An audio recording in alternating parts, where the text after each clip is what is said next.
ubhizi. Yeah, most of my guests bavamise ukuthi SVP sesimlahlile. Hayi phela sibanika i-chance bangani bethu. Kubabuhlungu nje ukuthi namhla aphinda akekho kanti phela simzilele ngalo blue namhla ngoba Hey, simzilele ngalo blue phela ngoba akusabanzi mani ngathi lamalanga kuyala kubanza mani. ngambona kagcina hayi sigcine kadzeni ukubanza sekutawubanza. Sitawubanza. Hayi nokuyala mani. Nami bengisho ukuthi kutawubanza but hayi. No, but nje ma-effects ukuthi yabona ukhothi lofikako akusibo bonke fine but nje lo Mares Khashoggi iyamshaya December schedule. Yabo. Nanganaka ukuthi kulo December so udliwe kabili kulandzelana phindze wadrawa na Everton yabo. So sisamshaya December schedule but nje hayi atawubuya. But kule Everton angibona ngamsoli kule Everton angisoli lutho. Ngani? Ayilungisile Everton. No, but no ufuna kuwina. Noma ngabe umuntu ulungise kwani. Prove yourself ukuthi ulungise better. Okay, nalokuthi-ke i-December schedule iyamshaya maybe sitawubona as time goes on next year December. Yeah, nalokuthi nje inkinga lenkulu kule second round kuyagijinywa lapho uyabona akufuneki kube semva kakhulu kule second round. Second round i-too tricky lapho semadoda yenza i-final lapho. There's no room for error lapho. Yabo. Tawuhlupha nje lokuthi naku sebangena eminyakeni lomusha sola bakake bawina. Nah, but sekwentekile abangakhali uyasolo bakhuphuka laphana. Sikhayela abangani bethu nje base-Old Trafford. Hayi no. Hey, akulungi mani ngeva bakhala ngathi Arsenal Stoke City ngathi ngibo le Stoke nyalo phela Stoke sagcina relegate Stoke futhi itagcina nabo bari futhi ngathi ngibo le Stoke ngoba angitholi ukuthi ine inkinga manje because lamagoli abo always ma crosses either set pieces or yabo Newcastle nje bashaya 2-0 both goals were crosses. First cross I header Isaac, second cross I header Joelinton yabo ma crosses nje there's something wrong. Hayi ngicabanga ukuthi asesimayini Yeah. I think sawuqala eMzansi because there's nothing to talk about. Yeah. But basema holiday. So they khona sihlangana usiwinile. For the first time after a long time sawina game. But the win yawo is meaningless because Yeah, but nje it's a registered win after babhukushile. Futhi kufuna sibafake liphohlo ngula amadamu lala kangwane. Ubonakele abazali bayise kumantshoko. Yeah, noma sobafake lusuthu. Ubonakele bangabhukusha bayawina. Abazali kumantshoko. Then yebo Ali. Ali nyalo zoseBotswana. Uyahamba. Ali Komongo lo Baba Islanders. I wonder ukuthi yini le potential ayibonako lapho leni yena. There's something behind yabo. You cannot keep specializing kanje. Awuzusuka nje ku-Highlander weBotswana. Almost similar position. Yabo. Futhi business line yakhe ila mabholeni. Yeah. But ke yasathi because ngibonile phambili kuhambena lo manager wakhe. Nalo coach Bosebenta le. Sibaleni. Maybe we will be able to export more talent because eBotswana kudlala bathi current affairs wabanza badlala ngoba Highlanders nje. Oh, okay. Sengikudla igama lakhe but nje ayothola le experience yakhe. Ligama la i-nickname bafike bamnetayo nalena current affairs. Current affairs. Oh. Yes. Still a young boy. I think it's akendluli bo 26. Oh, that's great. I think so about 2-3 seasons. So Adlala le. Selitswana vele. Which is bambida ngosihlanga bambida. I understand. I understand because we attacking midfield yakhona ukudlala defensive. No, okay. Ngicabanga ukuthi short kusafuna kanikwe nale profiling le kahle. Maybe baka le media ngoba lokunye kuya ngemedia. Yabona nje media nangasuka maybe observer noma anybody at times just to go interview him lesimdla ukuthi eBotswana kwentekani and all the like. Maybe kutawuvuleka leto light. Yabo asasithi ngoba sekhambe lo 3 le atawuqala avuleke lamehlo because we do need some people abane experience yangaphandle to come represent. Yabo. Yeah. Then ke Chipa United. Chipa zowenze njalo ilimele kumakhosi lapha. I think ngazi le Kaizer Chiefs idesifundi why kwanele Gobho bamcoshe just after sebadliwa kule Chiefs. Yes. Hey, asibadi internally bona but nje I know. Okay, Chiefs isengabuyi. Ayisiko lele bengiko before and na the current coach I think uyabuya ukuthi kuyasinza la. Lapho umsebenzi imindi lapha Yeah. imali incane. Kuyasinza lapho. No nje kusasafuna kwenziwe a clean overhaul uyabo. Maybe bathole new scouts to scout ema players la good enough uyabo ukuthi uyabo iPirates they went back to the drawing board nyalo they are ready to challenge Sundowns although Sundowns ngase ifuna kubuya icele pass nyalo seyi Yeah, Pirates kulo 10 games emidlalile idliwe only one. Yawina ngathi ongela lamanye. Yeah, but okay bengibona Sundowns has recovered and in a game in hand in the Pirates. Yes. But ke no ngizama ulokusho ukuthi ilungisile nayo vele. Ilungisile. Iyafuna ukukhompyutha. Iyafuna lokukhompyutha kani. Yeah. Kalokunye I think they have to keep the coach. Bangamhambisi. Akusile bese kathi homesick. Yeah nguye but the plan ukuthi bangenda njani. Angahambi. Ya ngoba nawe uyabuka lapha. Unless acecile kudadisha le lokusane le yeah no iPirates vele yabona ikhombisa head to head inazana toe to toe nale Sundowns ngoba nawabuka ukuthi isemva nga 3 points but in a game in hand lokho ukuthi they are doing the right thing yabo because ichipa nyaranze icoachwa ngba September thabo September the new coach assisted by Mabuti Khanyeza lo ngiyambona Khanyeza yeah Sundowns and Arrows and Chiefs and yabo udlalile nje kakhulu eMzansi Khanyeza but nje abeza coach ayibeka coach yona le Golden Arrows beka ukwaba kanye na Vilakazi babo coach na Vilakazi Khanyeza Vilakazi ayo yena umatha sadlala ibhola ke Khanyeza ba strike agijima there was once a joke usina ehamba team athatha imendleleni akhiphe amakhonzi ajoke wantu oh na kaza train no nayihamba nje lethe isuke eDurban yodlala eJones sayisela ku highway ethe yasayime kancane ibhasi akhiphe amakhonzi ebhasini akathi phinze gijima phinze lashe amakhonzi atasambele yena beka fit yena kakhulu but nje let's hope la usakhona umvethe beka coachana umvethe ngathi coach kwaba kuMazulu mazibeka coach akhona ama strikers do okay but then ke wasenyamala kwentekani kuBenny McCarthy ngoba naye ngomunye high profile coach lo available angeva lokuthi I was watching the latest episode ya Mark G bam interview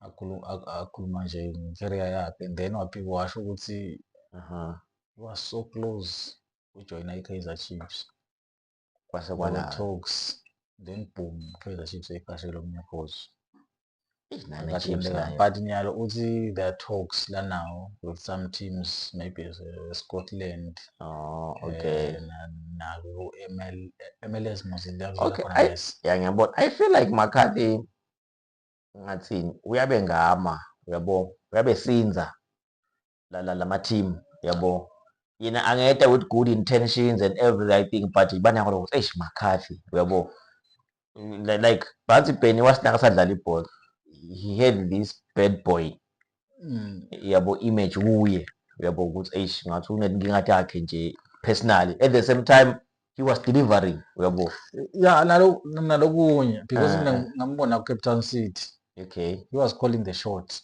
yeah naku Amazulu he was calling the shots vele nje it's because what the environment yase Europe kakhulu because umuntu ungathi udlale akazange adlala ngisho isizini South Africa lo muntu na ukhumbula akadlala bo 7 games then wahamba 7 stars wahamba from 7 stars team Ajax from Ajax Porto Celta Vigo win Aston Villa ngilandi kanjani wadlala inayi West Ham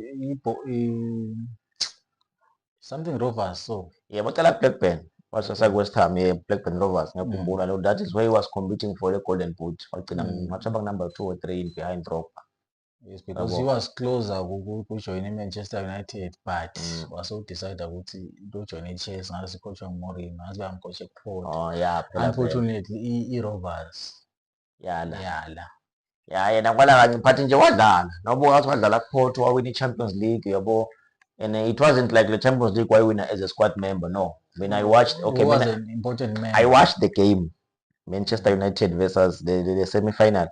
Was it a semi or quarter-final against Porto? That was kumele ukuthi nje i-Manchester yadliwa 2-1. Both goals ngala korang Penny McCarthy ngale yakorang Quentin Fortune, his friend and Bafana colleague. I remember that game. Ngiyambona Fortune. Yeah, but first leg because the second leg yakorang banje le goal. Ngimkhohlwa this midfielder but it was a free kick. But nabayibeka the free kick wahamba McCarthy wayicela bona umdlali akocela something bamnika labadlali bePorto. And wayishaya shala koneni la yasinayibuya iwa kwachamuka lokho ePorto ngenhloko. Yawina yadliwa kanjalo kwiManchester. Yabo. Udliwa kahle kahle kaze waqala. Hayi ke angasho kanjalo but nyanyalo nobabuka mana hayi kuyabhetha man. Mina lengakusho nje. Unyaka wami ngihambela kahle. 2024 ngophethe kahle. No phela ngizovele Liverpool is pulling the strings. Yeah, i-Liverpool ngiphethe kahle. Manchester United ngiphethe kahle. Kaizer Chiefs ngiphethe kahle. Ne-Pirates kanjalo. So ne-Pirates ngiphethe kahle. So ngingakhala umnyaka omuhle kahle. Ngoba kuyasebenzeka. No, Liverpool is proving ukuthi bayefuna le nkomishi. They are working hard. And the lembili all four baba-confirm uze wathi nje Michael Owen, it's for the first time abona all four strikers being in the form of their life. Diaz is hot, Gakpo is hot, Salah is hot, the reserve Jota is hot. Everybody bashisa. Kune headache coach. And ngiyathanda le ndlela la so calm ngayo la bonke labamotivate ngayo ngathi nje unendlela yakhe nje ukudila nawo noma ngiko nje ba understand buka ukuthi phela kajambani lo keeper lo Kela besikhala ngayo nje ukuthi hayi man aka deserve ukuba i-reserve, but still na Alisson ubuye is stamping his authority ukuthi this is my place and I'm here to win so nje sitakuva. And lo ngididako the coach doesn't talk about tackle race. Then the players themselves, interview, they're always talking about it. They've been fighting for a league for so long by winning Pep. So there's no way they would let it sleep. Nyalo, good opportunity. And the coach will a team level. One, they've got the experience to win the league. The core team. Two, they are hungry for it. But Liverpool, the way they are first number at least in 2 number 3 league titles, but unfortunately, with City be hamba through the last line. The City winning about 1 point. You can't play when about how many points Liverpool was it 90 something? Yeah, 98. 101 in the Liverpool 99. Yes. You can't play league with 99 points. So that's how hungry they are. They know good time, man. That is why nangikwendeka sidebate nabantu be-Manchester United ngibachazela bathi bona nalokhu lokhu simpraise kakhulu wara ngiba like mina leli nicabanga ukuthi se-Alex Ferguson ungibokisi akazange Ferguson afike ku-99 points, not even once.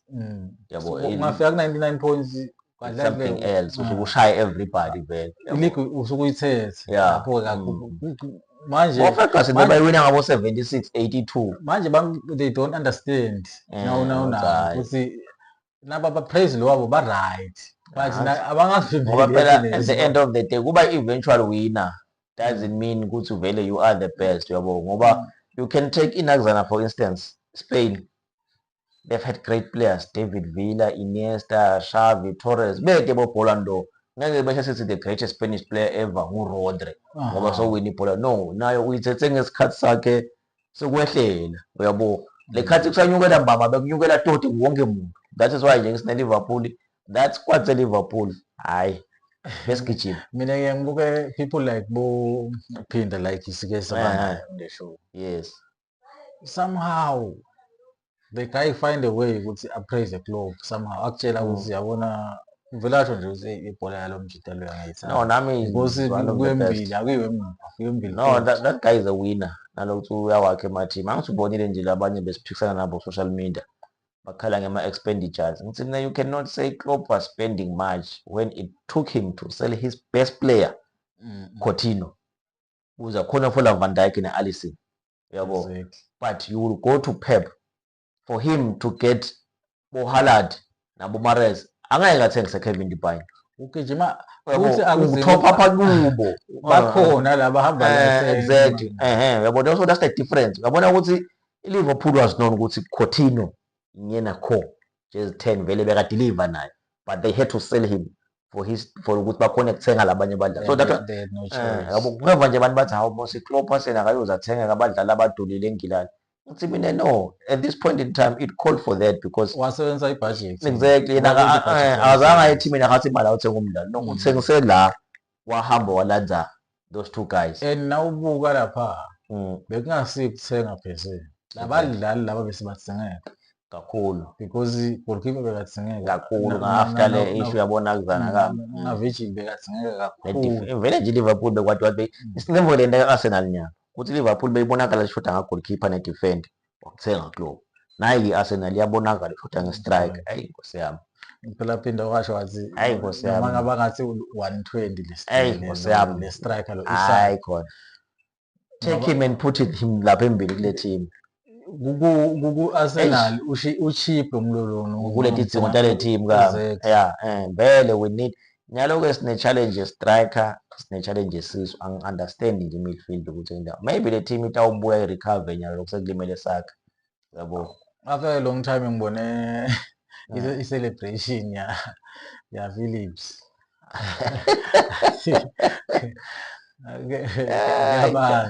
Okay, so far kulama holiday nangibukela ibhola lo Calvin Phillips is regaining his form yabo.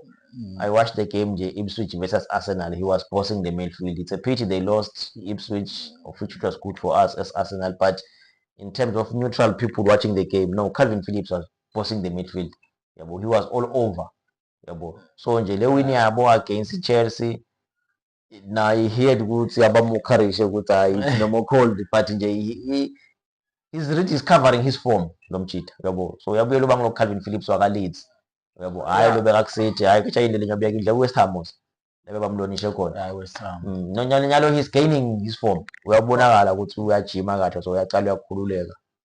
But nje I think wathatha akazange ayicabangele icareer yakhe nala City. Okay, what I've noted ngebhola most of the time, in as much as bani bakubalekela, money talks, but there's nothing else. Money talks. Uyabona yena he was given a contract at City. Uyamkhumbula Danny Rose ku Spurs ngoba ayikhala amakhamba walker yabo. Wathi mina yena ahleli la udirate njengawo kasibalingana, but yena uqhubeka uhlala lana utawuhola labo bo 20,000, but Walker lebafana naye is going to City uyohola ma millions yabo. Wakhala vele clean kwaba open nganthi ngiyona career yakhe ku Spurs agcina ihamba ibheke because he blamed them. Kuyafuna kuhamba naye yabo. Angeva lokuthi wayo lo munye ayohola kakhulu. It's money but yabo. Buka phela ukuthi Amorim, he was in the form of his life, was about to make history in Portugal, but washiya wayengilandi, not because ukuthi una more ambitions, no, but money talks.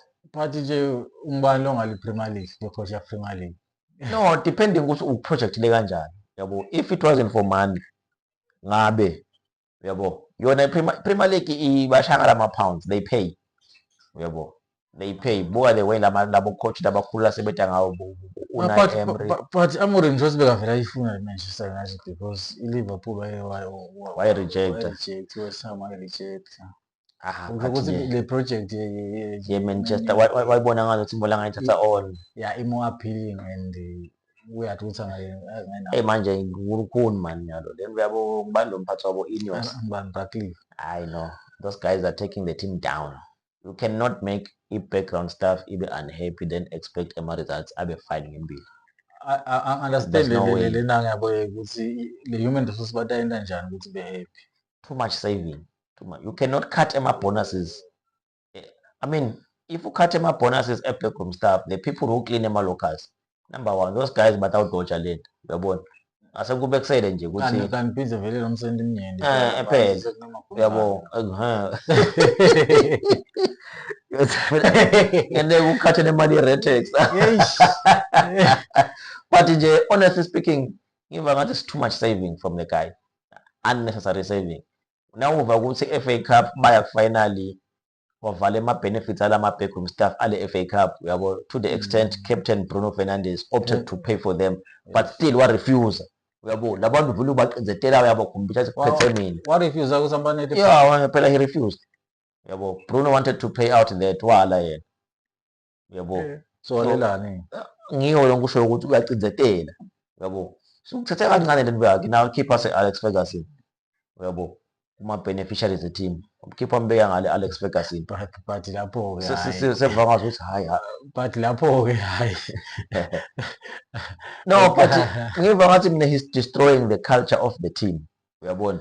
mara lapho-ke okay lapha ngoba you don't know what positive effect Ferguson had kule backroom staff uyabona, because lokunye kunakile lokuya ku-menu bayela imali bani most of the time kambe nyalo ubonaka i-menu na i-Arsenal ifuna umdlali ufika i-menu i-Arsenal jamthenga ngamonga 30 million nga-30 but i-menu yomthenga 90 exactly. No lokho-ke it's been happening for quite some time. ukhaza ukuthi i-Arsenal iniketa 80 noma 100 yes kanti i-menu come 450 exactly. vele into uya ku-menu athi menu njani but abe lo mdlali ubona ukuthi yabona i-career yakhe yayifitha yayisutha nang phela Alexis Sanchez naye wahamba washo i-Arsenal wagijima ku-menu first day in training waba like hayi man cela kubele emuva kwathiwa sosayine konke ba there's no way because le nto soyabona ukuthi hayi man akusile nto le ngibona outside and this thing ekufuna bayilungise because sebanenglela abakhulumile about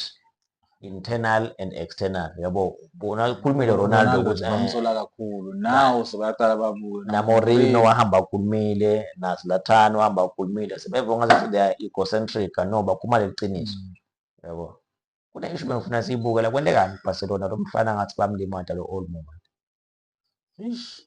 kwendekani ngoba check ama headlines so Olmo ngathi bamderegister yini.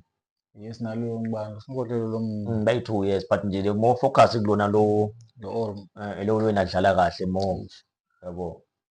Hayi lapha kahle kahle ngivunga ngathi mina is just politics akusasile into lesicabanga le mali nani nani akusasiko lo but ke phela ne Barcelona they must sort out their books nabo kambe amabooks la kabi sorted kusho lokho phela long senabadlali laba angithi ngoba bangafuni ikhamba ngibalo fana se-Dutch lo uhola yonke imali lapha na usekhona yini uSamuel Umtiti ukatha athi naye bangafuni ikhamba khumbula same problem uyabo. But ngeke man sesayine iBarcelona seyisayine ama-free agents langaka phinze lokusayina ama-free agents yapromote abafana ama-development baholela kancane still balance ayikhona le nkinga yaze yathengisa ngisho tshani kwala ngibona khona because even na Messi wakhumbula ukuthi ngizwa ngilokho naye bekasafuna kuhlala wakhanzakala ukuthi in terms of imali akubalance ngoba le no bekahola kakhulu Messi yes angithi ke yena besekanako lokufuna ukukhatha ama-wages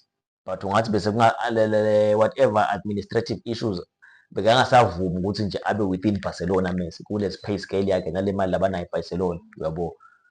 Ngoba eSpain ngathi kukhona ukuthi vele kunama-minimum wages yini ngabuka abantu nje yabona Santi Cazorla ngokuthi udlalela ini Real Oviedo yini uthi yena bekathi udlala mahhala but ngathi umthetho uthi you must be paid yabo, so uhola the minimum yabo. Sho ukuthi iBarcelona phela ayidiregister lo goalkeeper Lo Szczesny yes wayeholo lolimele nalo limele naye lona ngamdiregister kuthatha kuma-development because naye lo emsane Szczesny ayimsebenzisi engakwadlela ngisho understand ukuthi aba bamdlali singani nje ngoba isikhala sakhe sikhona it's got the experience and everything. No babuka i-future yena vele ukahle ayi-backup because yena i-control manager kahle kahle ngiyabona ukuthi ugade sinakulimala lona because akasayinelwe lokho so ngivungathi abadiregister lo Ter Stegen manje ngoba mdiregister anzi Silva futhi bamholele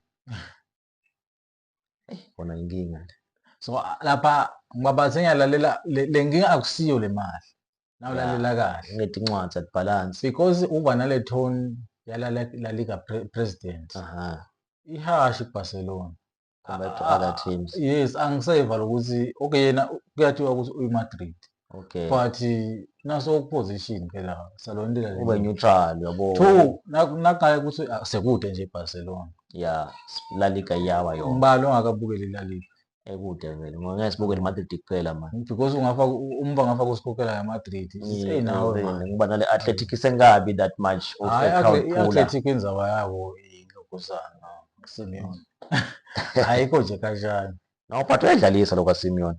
Yayidlalisa but khona la kubonakala khona ukuthi awena sekugcina sibaba wini but ubone ukuthi Aqhubeke Simeone abe ngiSimeone. Hayi. Mina ngikhala ngawo this season. Barcelona icale on high note.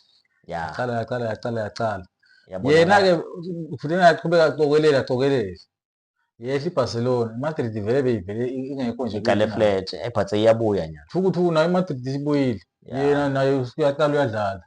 I know Because yena idinkinga.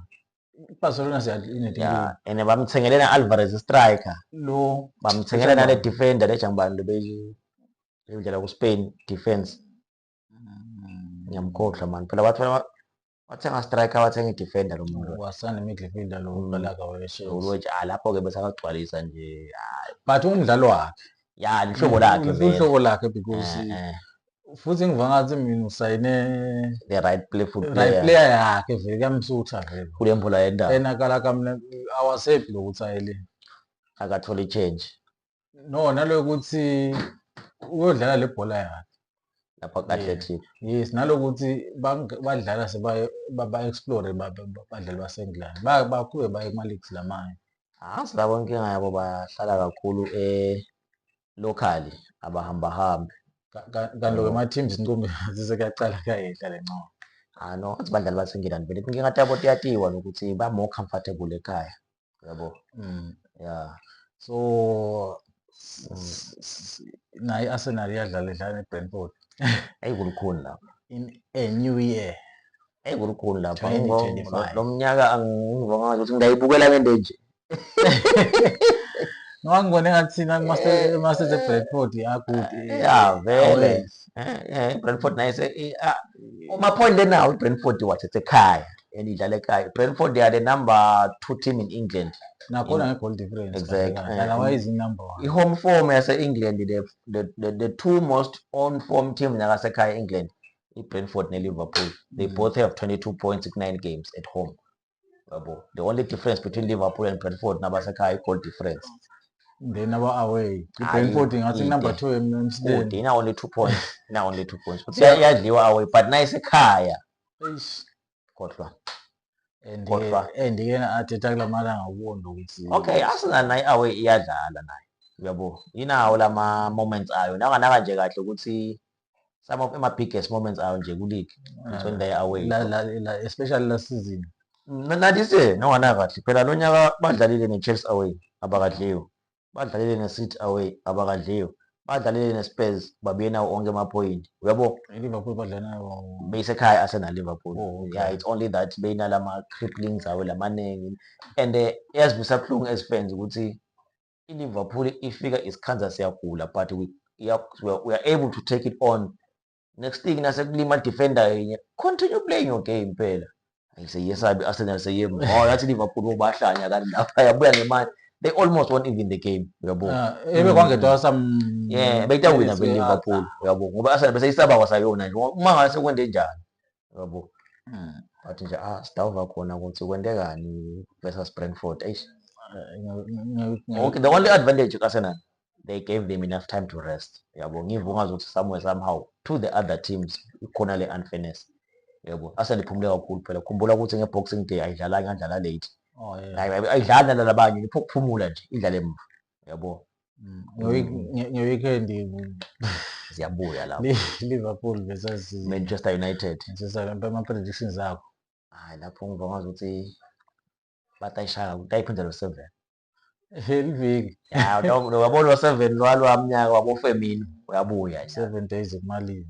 Okay, lenye problem Amorim is busy being persistent ngendlela 3 lemuva kulo 3 lamla England ufuna ushintshe nawubona 3 uyala play 4 lo 3 mdlali na una 2 good wingers. Rashford uzamdlala mani ugcina ngangabo ugcina ngenileni kule game yabo Newcastle I think indamtsenga lo Rashford. Like Arsenal. Arsenal nabanemfollow nayo. I don't think bangasinika. Yabo, yena can be a very good acquisition for Arsenal in the absence of Saka. Yabo. Phela Arsenal kumele Saka walimala Sterling. exactly ma replacements And Sterling phela uce kakhulu ayikuye nje. Ngakwena nje ungithole i-bad luck lenkulu because this was his chance to shine. Chelsea vele yabuyela le Chelsea. Akude yabuyela. Arsenal the only thing they must do. Nabangamphula lo Rashford can be a great addition. Bese they recall this guy Fabio Vieira. Yabo. Phela Arsenal nayo umdlali. Yeah, inawo. Kahle line plenty labaphumile. But lo Fabio Vieira ngivo ngazi ukuthi yena this is this time to shine. Abahambe nje baye kuPorto bathi guys bring our player back. Abe yasebenza. Yabo Odegaard is not fully fit so labuyile kahle. Saka ulimele. Akabuya adlale ke nanzana. We need him. Yabo is our player. Isikhathi sakhe lesekudlala. Uyabo lo Fabio Vieira. You predict Liverpool ukuthi dawina. Against Man U kambe? Le 7+. Asebente onke lama predictions. Ungabaleki-ke next week 7+. Iyacetha i-Man U lapho. Liverpool I don't wanna lie. Yabona ebekasa Eric Ten Hag. Ngokutshela njalo ukuthi Manchester is not losing. Yabo. Ngivungathi that guy bamxoshela lite mina. Yabo. That guy ngivungathi ukuthi bamxoshela lite. It was a very good decision. Yabo lo Amorini honeymoon. Yabo. Ungathi use holiday in Manchester. Ngibone nini basofika emgwaqweni wema walayisha sihlwele osivakashise Old Trafford a young boy. Focus on the team, man. Yabo, forget about entertaining people ngekuthi uyabathanza or what wena. Ngileli hlobo Amorim bama good communicators. Hayi, but nje banjengabo Klopp nabo Slot. Banelimi elimnanzi. Leli flow awu ngihlanje siyaphela ngala. So leti hlelo awukhanza ukuthi ngisho leti ngisisayo. Yabona. Okay, I think this is a tihlwele part. Liverpool. Yabo la results. That you cannot play a Premier League game at home and not score. Udliwe 2-0. Penalty badliwe Nottingham in the other time. Yeah. Nottingham yashaya. Yabo. Sasho kona ukuthi for him akusiko. Yabo, ngivungazi ukuthi nje he should be doing the right things. Yabo. Ngiyakhala vele mina, hayi kancane. Ngiyakhala nje ukuthi hayi lo Amorini sonisone itawuduma indiza ibele ePortugal. Ngimbona ngathi kuyabonakala ubhadlela kwendawo. Hayi mina ngisengakubona futhi. Base ukuthi nje yena Yabona akakhoni kubona le nkinga lokuthi le system yakhe idzenga lama yathi uthi ngingamkhala kuphi ama left wing nalama right. Okay, somebody once told me ukuthi kule issue ya Redford we might be blaming him but it's not necessarily him. Rashford is a high earning player. So nakangadlali certain bonuses ayancipha ngoba ababhizi bakhathe ama cost phela. Oh, Rosie kahle bo Ratcliffe. Exactly. Kahle Ratcliffe is killing the team. Mina vele kuyami team ngibona ngathi kungimi ngisho kanjalo. Mara wafika lo muntu wafuna glazer out. But still yabona ebebanika lamasulumane as they wanted to. I know. Ngabe siyagijima. Those guys, they are serious spenders labo and they know how to play around their books. Yabo. Na unganaka kahle City ukuthi beyisucceed kanjani. Buku Newcastle ibuya 1 nyalo. City musuba angetiwe asasi 115. But still they are there. They've won titles and yabo. So ngivungazi ukuthi nje mina hayi ngabona lesinye isitwe se Manchester sisijabula sisitaba nenkomisi. Okay, yabona ama high scoring game ngeweekend. Tottenham versus Newcastle. Ungena 5+ goals lapho. Aston Villa Leicester. Ungena 5+ goals lapho. Hawu yena uwine balo Aston Villa. Lo Leicester. Okay. Oh, Van Nistelrooy. Loyo naye siyambhethela man lama games that are coming are strong kakhulu. Another high scoring game ngabe kutawende kan City and West Ham. Yabo. Palace and Chelsea, another London derby. Okay, Chelsea the advantage. Palace is people abayinaka. I see strong ekhaya. Play them away. Away, I know, yadlala. But nice ekhaya. Inako umuntu engantenga. Kufanele Ipswich. Yabo umntwana nje ngimangele ukuthi over there nakuzana kule game ebe-Chelsea uthi how can they win kangaka abasekhaya bathi naba away yabo nje the day badlala ne-Arsenal they were away yabo of which level ngisho ukuthi Arsenal has been given a little bit of some rest the last game ebadlala ne-Ipswich Ipswich 2 days later played but Arsenal will play 4 days later uyabona le rest yabo ngiyonke mina this time around Arsenal bayinikile le room ukuthi hey man come on push and catch Liverpool yabo Southampton Brentford Southampton does it have a win this season nayo ke win yabo kule weekend remember phela ngicela ukukhuluma ngayo ukuthi Brentford ina 2 points away ayikhona win away but Brentford itawukora well maybe they can score but this is Southampton's game to win against a team lengakhona ikudlala amangeke ekhaya ukuva kwami nje ngivuga ngathi in all the games you're talking about you're talking ukuthi ama predictions akho athi akubhejele amagoli over the weekend kambe Liverpool umba ngamfaka 3+3-4 nawungena Newcastle guaranteed uyabona nakudlala Newcastle ne-Spurs those guys they always score yabo lapho kangaba safe ahlala khona let me just check the history ye-Spurs ne-Newcastle asengidakubalela nje ukuthi nangu the previous few games up kwaba ngu-2-1 phindze 2-1 4-0 4-1 6-1 2-1 5-1 3-2 2-2 yabo Newcastle and Spurs bane history yamagoli yabo always angadothi kanjani abadlala against each other so much goals history lapho ayashawa amagoli lokho ukuthi sesingavalisi no sitayibona kahle nasibuya ukuthi kwentekani next week ukuthi Sithemba time sesibuye setishayene but nje over the weekend guys for your own bookings just go for goals ngiva ngathi amagoli are there ma-corner kicks they are determined by mostly if the team lencane ikorile just check Liverpool Leicester scored first Liverpool ya-attack yabashaya but against Newcastle against West Ham Liverpool scored the goals first then there were no corners yabo so debatable one mina ngisho ukuthi bababhejele amagoli bawine over the weekend kambe then sithi happy new year singena 2025 sithembe yonke i-team yakhe itakujabulisa ne ngiyaqhubeka ngijabule mina kujabula mina ngifuna yabo iLiverpool futhi iphila kamnandi le game in hand ngenhlanye yena nje lethu liyabuka nje sikwentekani lethu ithinde ngoba kwenzakalani ngiphose ngiyasuma ngiyajayifa ngomnyaka utaleti igalo no guys let's say 2025 kutawuhamba kahle